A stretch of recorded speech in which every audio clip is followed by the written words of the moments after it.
गुरुदेव, जय गुरुदेव। 21 जुलाई 1997 गुरु पूर्णिमा के पावन पर्व का नीम सार महामानव अति कुंभ का कर्ण प्रायश्चित का सुबह का सत्संग सुनिए। जय गुरुदेव। रिकॉर्ड करता महेश भाई इंदौर वाले। जय गुरुदेव। बच्चों नाम वही लाभ करेगा जो जगाया जाएगा। जब तक नाम सिद्ध नहीं होगा तब तक कोई नाम लाभ नहीं करेगा। किताबों में नाम जो लिखा है वो अपनी जगह पर सही है, लेकिन उसको आपने सिद्ध नहीं किया तो इनको लाभ नहीं पहुंचा सकते। गुरु तो बन गए लेकिन नाम को सिद्ध नहीं किया तो इनका कल्याण नहीं होगा। पहले नाम सिद्ध करो ताकि आकर के इनको रास्ता दो। न रास्ता जानते हो न नाम सिद्ध करते हो और इनके गुरु बन जाओगे, चेले बनोगे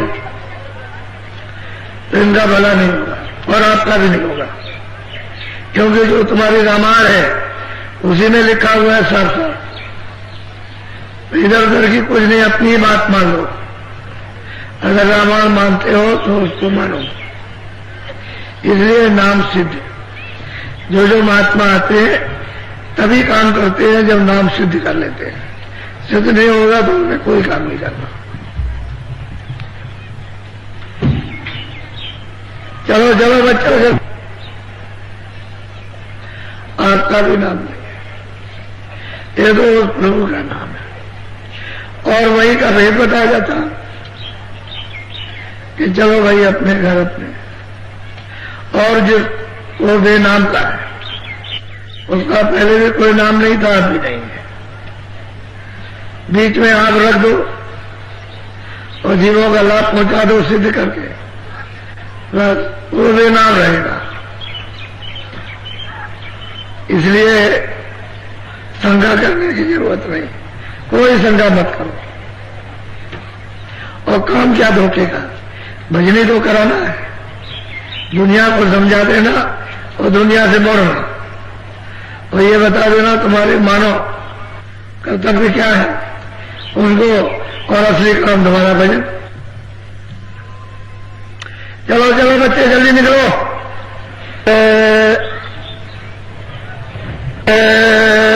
गुरुदेव, जय गुरुदेव नाम किसका, जय गुरुदेव नाम किसका।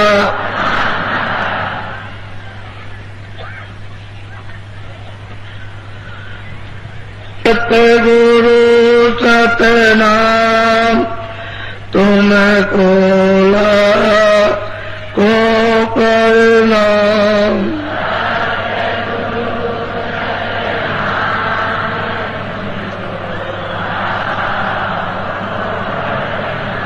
कोटिन सूरज चांद सितारे,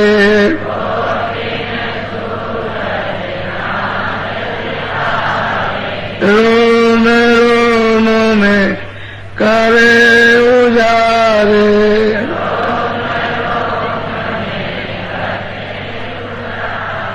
सत्य पुरुष करता तुम्हें कोला को प्रणाम।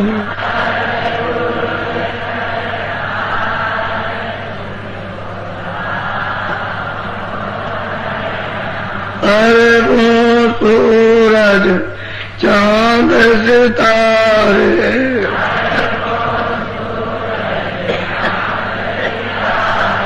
रोम रोम में करे उजारे।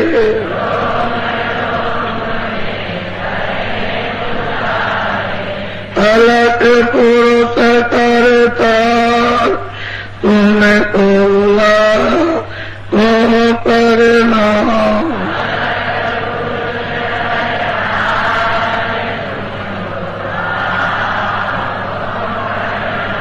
खर वो सूरज चांद सितारे,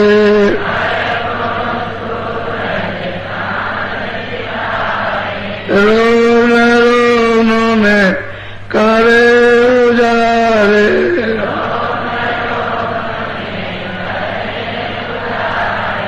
अगम पुरुष करता तुम कोला को परिणाम,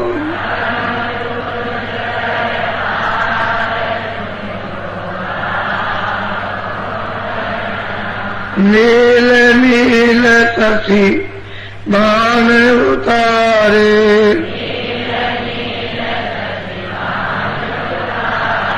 रोम रोम में करे उजारे,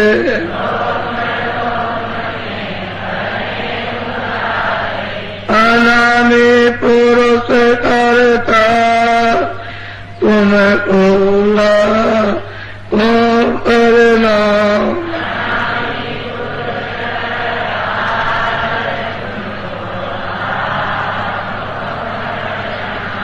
अनामी पुरुष करता तुम कोला को परिणाम,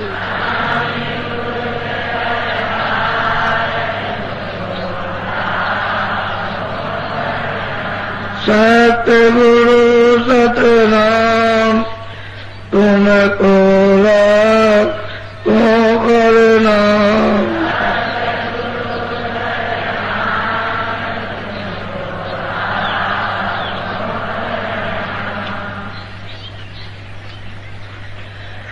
देखो बच्चे और बच्चियों, अपने घर की जब आशा बांधोगे कि मुझे अपने ऐसे घर में ऐसे मालिक के पास वापस लौट के जाना है, तो आशा के मुताबिक फिर आपकी चाल बनेगी। ये प्रार्थना सतलोक में सतपुरुष की, अलग लोक में अलग पुरुष की, अगम लोक में अगम पुरुष की, और ये अनामी धाम में ये उनकी प्रार्थना है, नीचे की कहीं नहीं।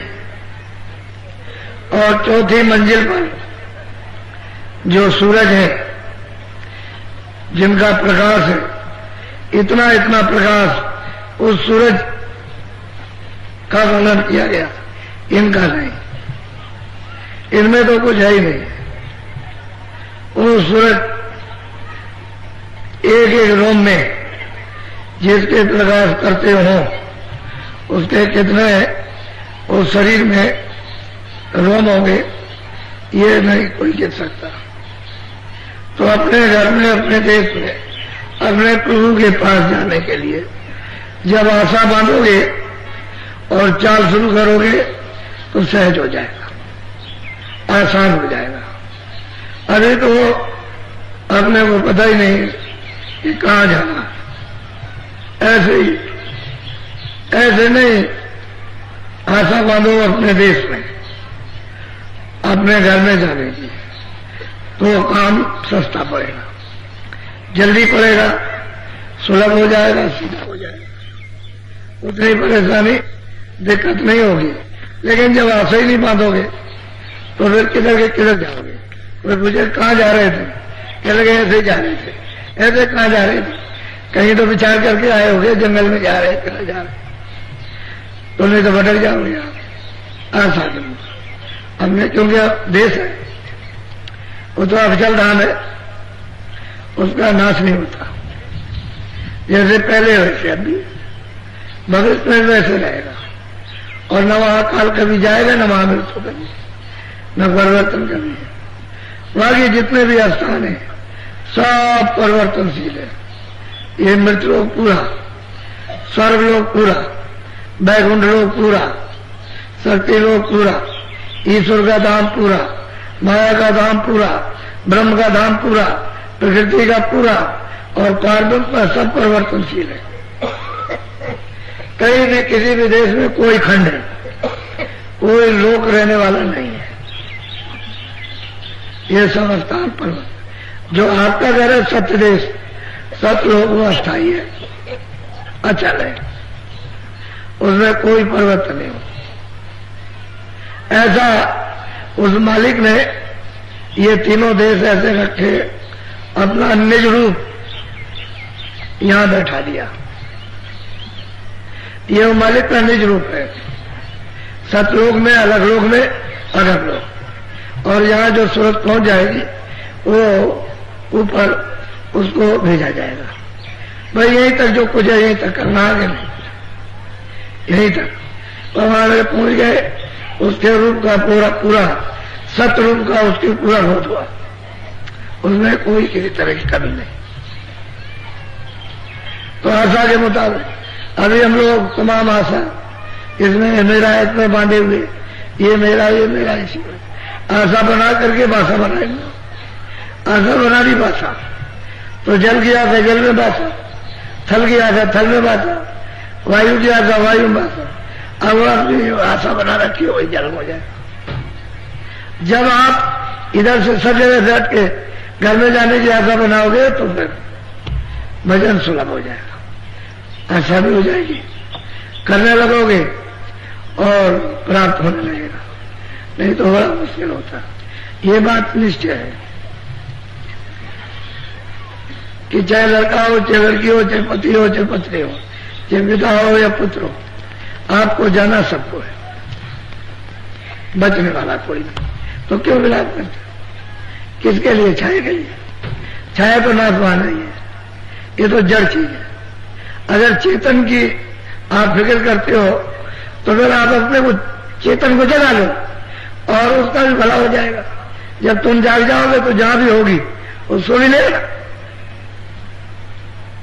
जब खुद जाग जाओगे तो पता रहेगा वो वहां है, तो उसको वहां से ले। फिर तुम में शक्ति, सामर्थ्य, तुम में ज्ञान, सब कुछ तुम्हें प्राप्त हो जाएगा। लेकिन जब तक अपने आप को नहीं जागते हो तब तक पता कहां जो कहा, वो तो चला गया, लड़का चला गया, लड़की चली गई, पति चला गया, पत्नी चली गई, और तुम कहते हो मेरा। वो कहता नहीं कि तुम्हारा नहीं है, मेरा मकान है, मैं इसमें जीवात्मा को निकाल जो चाहूंगा सो करूंगा, मैंने दिया, मैं उसको नाश करूंगा, खड़े खड़े उसको काटूंगा, तो जीवात्मा को निकाल दिया, जलाऊंगा, उसको जमीन में गाड़ूंगा, जो चाहे करूंगा, तुम्हारा से कुछ नहीं कर, मेरी मिट्टी है। तो भगवा के गलवा करके नाम में साथ मिटवा देता है, और तुम उसके लिए रोते हो, देखते हो ऐसे। फिर कहते हो कि डर लगता है। अब उसी से डर लगने लगा, जरा सी देर में। जिसको रोते, जिसके लिए चिल्लाते हो, डर लगता, कहता है डर लगता, मुंह ढक दो। फिर कहता है तो जरा सा खोल, तो जरा सा मुंह खोला और फिर दूर से डर लगा के लगा, बहुत डर लग रहा, अब क्या करो, ले जाओ उसके बाद, अब ले जाओ, अब इसकी जरूरत नहीं। तो रिश्ता नाता खत्म हो गया, तभी तो कहा। अब वासना आपकी का तो भावना खत्म हुई, कहा ले जाओ, क्योंकि अब यहां क्या करेंगे, वो खुद ही डरने लगा, डर लगने लगा, तभी तो कहा ले जाओ, ले जाओ, हटाओ, अब इसकी जरूरत नहीं। तो चेतन निकल गया, अब ये जड़ है, और आप उसके लिए रोते हुए चिल्लाते मसलूब है। जितना तुम आंसू बहाते हो सब छाया के लिए, उतना मालिक के लिए। अगर तुम रोने लगो तो मिल जाए, वो जहां भी होंगे चले आएंगे और यही आकर के आपसे मिल लेंगे। कहीं भी तुम रो तो मालिक के लिए, तो कहीं भी मात पाओगे उसी दिन चले आएंगे, नहीं तो तुमको किसी जरिए से बुला लेंगे। तुम वहां किसी जरिए से, किसी के वसीले से वहां पहुंच जाओगे, मिलोगे नहीं तो फिर चले आएंगे। तुम रो तो कम से कम, बिलाप तो करो, तड़को तो मालिक के दर्शन के लिए, तो हो जाएगा। और कुछ नहीं इसको कहते हो। वो तो आप महापुरुषों को तो जरा भी एक कण भी याद नहीं करते, जरा से याद करो तो काम न बन जाए। और ये दुनिया रात दिन बसी पड़ी है, चित्त में, मन में, सब में, आंखों में, कान में, सब में बसी पड़ी हुई है व्यक्तियों में एकदम से, चारों खाने चित्त इसमें पड़े हुए। कहते हो कि हम गुरु को याद करते, गुरु को याद करते। अगर गुरु को याद करते होते, अरे बच्चा, तो तेरा काम कितनी जल्दी हो गया होता। उनको यही तो परेशानी है कि तू चाहता है और जो तेरे नहीं है, और तेरा मूलक समय ये खर्च किए देते, उनको चाहता है जो तेरी मदद नहीं करेंगे, तेरे साथ नहीं चलेंगे तो उसको अपमानित करके धक्का देंगे और जला के करवा देंगे, तेरी कोई याद नहीं। और भूत जब बनेगा और वो अगर घर की तरफ आ गया तो पहले से उसका इंतजाम करते हैं कि वहां से लौट के आएंगे तो नीम की पत्ती ले आएंगे, उसको उसमें सिर रख करके बट्टे से कूटेंगे ऐसे, देख ऐसा तू कड़वा है जैसे नीम की पत्ती, अब कभी यहां बताना कभी। और फिर साल में जब वो दिन आएगा तो सूप लेकर और घर पे बजा करके बजाते हुए वो नाके तक जाएंगे जो गांव का नाका है, और इस तरह से देख इधर नाके के अंदर गांव के सीमा मत आना और उधर ही रहना, और सूप को सपे जाएंगे। अरे उसको मरने के बाद भी भूत बन के भी घर में नहीं चाहते हो तो बताओ, ये तो तुम्हारी तो कह दो कहते तुम दे रहे तो वो मुसलमान तकी काशी में मजिस्ट्रेट थे, घोड़े पर बैठ करके दरबार जा रहे थे कचहरी। रास्ते में बड़े बड़े विद्वान पंडितों का उस सेवक के साथ विवाद हो रहा था, यानी मारा पीटी हो रही थी। तो ये पहुंच गए, बड़ा शोर मचा। तो जब सुना उन्होंने तो घोड़े की लगाम मोड़ के मदद किया।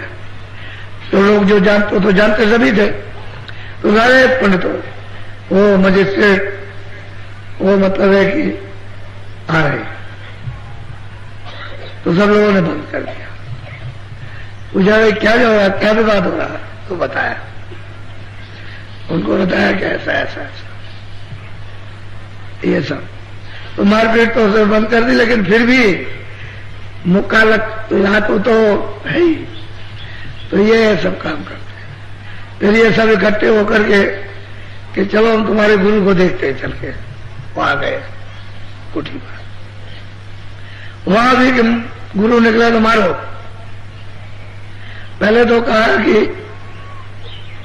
ब्राह्मण है, साधु है, नौजवान है, लेकिन और कहता है कि गंगा और जगह, जमुना और जगह, तीर्थ और जगह, मुक्ति और जगह, और जो सामने प्रत्यक्ष गंगा जमुना बह रही है उसको नहीं मानता। और ये और कहता है ये नास्तिक है। अब देख लीजिए आप, जो आस्तिक है उसको नास्तिक कह रहे हैं, और जो नास्तिक है वो अपने आप को आस्तिक कह रहे हैं। अब ये सब वहां गए और वहां भी तैयार थे, लेकिन वो मजिस्ट्रेट की वजह से कि भाई थोड़ा सा जब ये निकल के आए तो देखा वो, तो अब ये सब लोग वहां इकट्ठे होकर के फिर बात यानी इन्होंने मियां साहब ने तो तकेबिया ने तो फिर एक ही बात पूछ के बंद हो गए, और भी उन्होंने बात पूछी जानकारी के लिए ताकि इनको आगे कर दिया, और फिर उसके बाद चुप हो गए, कुछ नहीं बोला। ये लोग अपना बोलते रहे, तो उसमें जिन जिन पंडितों को विद्वान थे उनमें अंदर में प्रवेश कर गया, बात समझ में आ गई, बुद्धि की उलझन खत्म हो गई, तो चुप हो गए। फिर उन्होंने आसन दिया, सब पैर चूहे पर बैठाया, कहा कि भाई ये सब कुछ नहीं, तो हम लोगों को बताइए आप। फिर उन्होंने सब समझाया। बहुत से लोग जल्दबाजी की तरह से कहा कि अब चलेंगे और फिर उसके बाद देखा जाएगा, तो बहुत से लोग चल दिए हैं जो रहने वाले थे वो रह गए। अरे तकी भी आप ही वहीं रह गए। तो मोटी बात तो छोड़ दीजिए कि क्या पूछा क्या नहीं, लेकिन जो उनको प्राप्त हुआ वो जान सुनिए आप। ऐसा ही होता है, पहले कैसे कैसे लोग आते हैं और किस किस तरह से महात्माओं के पास पहुंच गए। तो महात्मा किसी के लिए कोई चित्त में मतलब कुछ देते थोड़ी है, आपको कुछ नहीं देंगे, कोई चीज आपकी नहीं लेते, न क्रोध लेंगे, न लोभ लेंगे, न वो न अहंकार लेंगे, कुछ नहीं लेते हैं। तो बिल्कुल एकदम अपने पास रखो, वो कुछ लेने वाले नहीं है। तुम तो उसको पी चुके हो ना, तो तुम्हारा वो क्यों पिएंगे, कुछ नहीं। वो तो अपने को दीन रहते हैं कि मैं तुमसे भी छोटा हूं, सबसे छोटा हूं, जितने भी जीव जंतु हैं उनसे भी छोटा, उनके ऊपर में कोई असर होने वाला नहीं है। आप कुछ कहो, गाली दो, कुछ भी कहो, जो आपकी तबीयत है, बुरा वाला सब कह सकते, लेकिन वो देते ही नहीं मत। वो तो मन तो वहां लगा हुआ, यहां क्या है, वो तो देख रहे हैं कि झूठा जग बसा, सारा संसार झूठा है, इसमें लगा, और वो तो यहाँ है नहीं, तो क्यों देंगे, और आपकी चीज क्यों लेंगे, कुछ नहीं लेंगे। तो जरा सुन लीजिए, आप बोलो। हाँ बोलो।